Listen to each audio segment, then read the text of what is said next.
السلام علیکم۔ آج منگل ہے، اکتوبر کی 4 تاریخ۔ پاکستان میں سر شام کے 7، بھارت میں 7:30، اور یہاں ہمارے اسٹوڈیوز کی گھڑیوں میں صبح کے 10 بج رہے ہیں۔ وائس آف امریکہ واشنگٹن کی اردو سروس سے میں ہوں خالد حمید، خبروں کے ایک بلیٹن کے ساتھ۔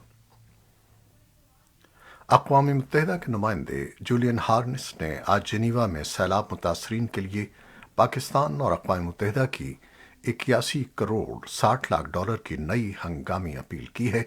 اس حوالے سے ہونے والی تقریب میں انہوں نے عالمی برادری سے کہا کہ نئی ہنگامی امداد پاکستان میں سیلاب سے متاثرہ افراد کو فوری طور پر درکار ہے تاکہ لوگوں کی زندگیوں کو بچایا جا سکے۔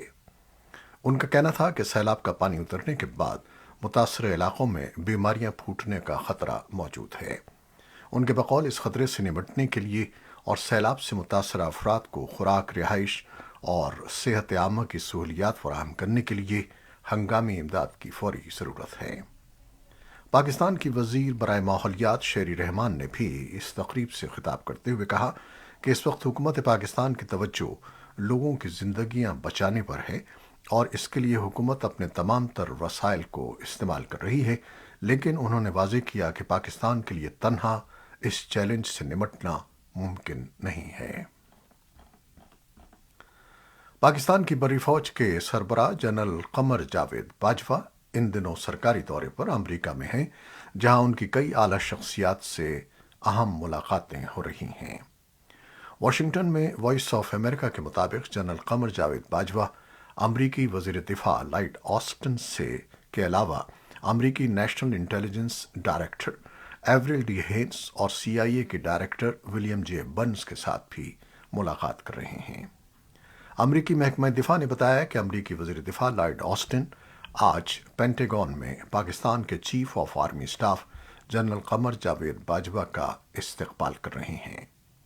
جنرل باجوہ 6 روزہ دورے پر 30 ستمبر کو پہلے امریکی ریاست نیو یارک پہنچے تھے۔ پاکستان میں سیلاب سے سب سے زیادہ متاثرہ صوبے سندھ کے کچھ اضلاع میں سیلابی پانی تو کم ہوا ہے، لیکن اس کے ساتھ ہی دوسرا بحران یعنی صحت کا بحران شدت اختیار کر گیا ہے۔ سرکاری اعداد و شمار کے مطابق صرف ایک دن میں صوبے بھر میں قائم 4170 فکسڈ اور موبائل طبی کیمپوں میں 45,000 سے زائد افراد کا علاج کیا گیا ہے۔ یہی نہیں بلکہ بعض فعال ہسپتالوں میں اس کے علاوہ بڑی تعداد میں مریض علاج کے لیے رخ کر رہے ہیں۔ محکمہ صحت کے حکام اس بات کی تصدیق کر رہے ہیں کہ ڈائریا، پیچش اور سانس کے انفیکشن کے کیسز میں اضافہ ہو رہا ہے، جبکہ جلد کی بیماریاں بھی بڑھ رہی ہیں۔ پاکستان میں نیشنل اکاؤنٹیبلٹی بیورو یعنی نیب کے قوانین میں ترامیم کے بعد سیاستدانوں، سابقہ بیوروکریٹس، کاروباری شخصیات اور دیگر افراد کو فائدہ پہنچنا شروع ہو گیا ہے۔ نیب ترمیمی ایکٹ 2022 کے بعد بڑی تعداد میں نیب عدالتوں نے مقدمات نیب کو یہ کہہ کر واپس بھیجنا شروع کر دیے ہیں کہ اب یہ کیس ان کے دائرۂ اختیار میں نہیں ہیں۔ حال ہی میں پاکستان کی بڑی سیاسی جماعتوں کے قائدین اور رہنماؤں کے خلاف نیب ریفرنسز واپس بھجوائے گئے ہیں۔ مبصرین سمجھتے ہیں کہ نیب کا سیاسی مقاصد کے لیے استعمال کیا جاتا رہا ہے۔ یہی وجہ ہے کہ وہ اپنے صحیح معنوں میں کرپشن کے خاتمے کے اہداف حاصل نہیں کر سکی۔ سیاسی تجزیہ کار کہتے ہیں کہ پاکستان میں جب بھی حکومتیں بدلتی ہیں تو من پسند لوگوں کو نوازا جاتا ہے، اور ایسا پہلی مرتبہ نہیں ہو رہا۔ سپریم کورٹ آف پاکستان کے چیف جسٹس عمر عطا بندیال نے ایک کیس کی سماعت کے دوران ریمارکس دیے ہیں کہ تاحیات نااہلی کا آرٹیکل 62(1)(f) کالا قانون ہے۔ اس کیس کو محتاط ہو کر سنیں گے۔ سپریم کورٹ فیصل وافدہ کی تاحیات نااہلی کے خلاف عدالت عظمیٰ میں دائر درخواست سن رہی ہے، جس میں ان کے وکیل وسیم سجاد نے عدالت کو بتایا کہ فیصل وافدہ نے سن 2018 میں انتخابات لڑے اور 2 سال بعد ان کے غلط بیان حلفی پر نااہلی کی درخواست ہائی کورٹ میں داخل کی گئی۔ چیف جسٹس آف پاکستان کا کہنا تھا کہ الیکشن کمیشن کو غلط بیان حلفی پر تحقیقات کا اختیار حاصل ہے۔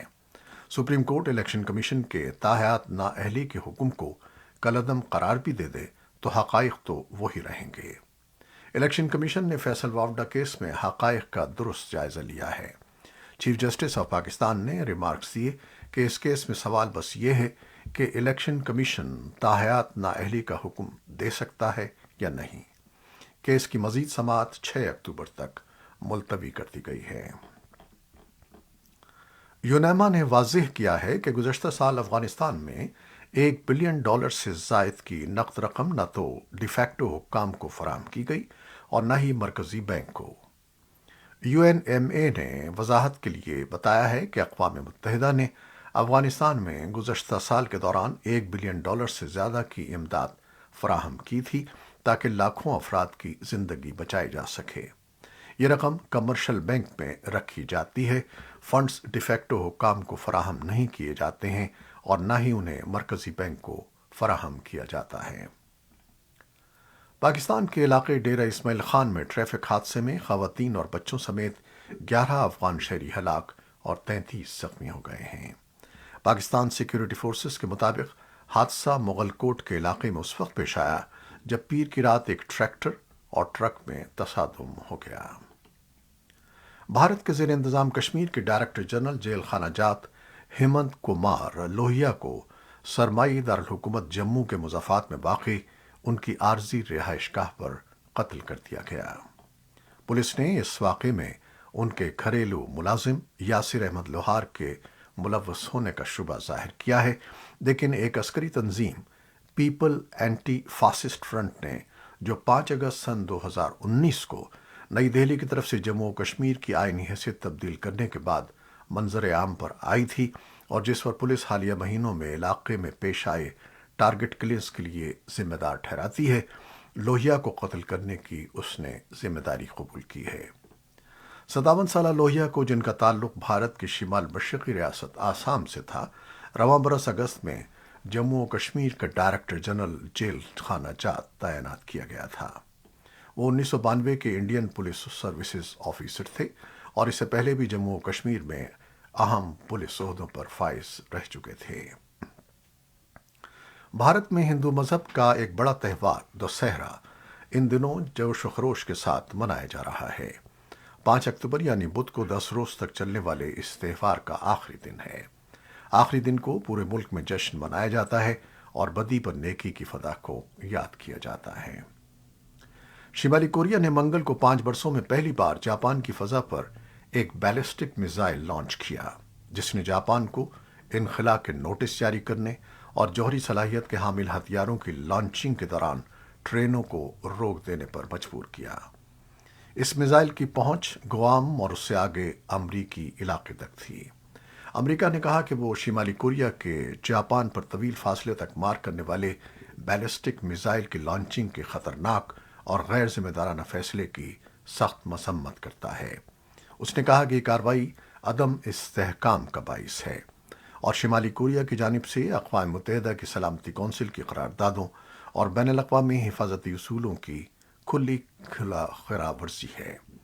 جاپانی وزیراعظم فومیو کشیدا نے نامہ نگاروں کو بتایا کہ تازہ ترین فائرنگ ایک غیر ذمہ دارانہ اقدام ہے اور میں اس کی سخت مذمت کرتا ہوں۔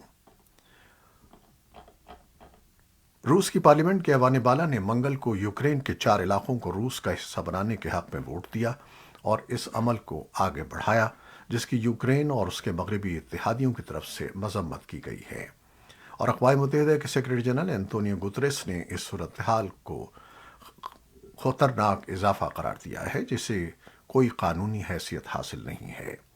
روس کے ایوان زیریں نے پہلے ہی اس عمل کی منظوری دے دی ہے۔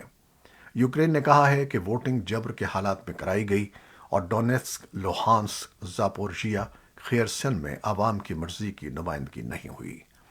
گوتریس نے گزشتہ ہفتے کہا تھا کہ کسی ریاست کی طرف سے کسی دوسری ریاست کے علاقے کو دھمکی یا طاقت کے استعمال کے نتیجے میں ضم کرنا اقوام متحدہ کے چارٹر اور بین الاقوامی قانون کے اصولوں کی خلاف ورزی ہے۔ ایسے میں جب روس اپنے الحاق کے دعووں کو عملی شکل دے رہا ہے، یوکرین کی افواج نے روس کے زیر قبضہ علاقوں میں جوابی کارروائی میں کامیابیاں حاصل کی ہیں۔ خیرسن میں روس کے تعینات اہلکاروں نے کہا کہ یوکرین کی فوج نے کچھ علاقوں پر دوبارہ قبضہ کر لیا ہے، جبکہ روسی وزارت دفاع نے تسلیم کیا کہ یوکرین اعلیٰ ٹینک یونٹوں کے ساتھ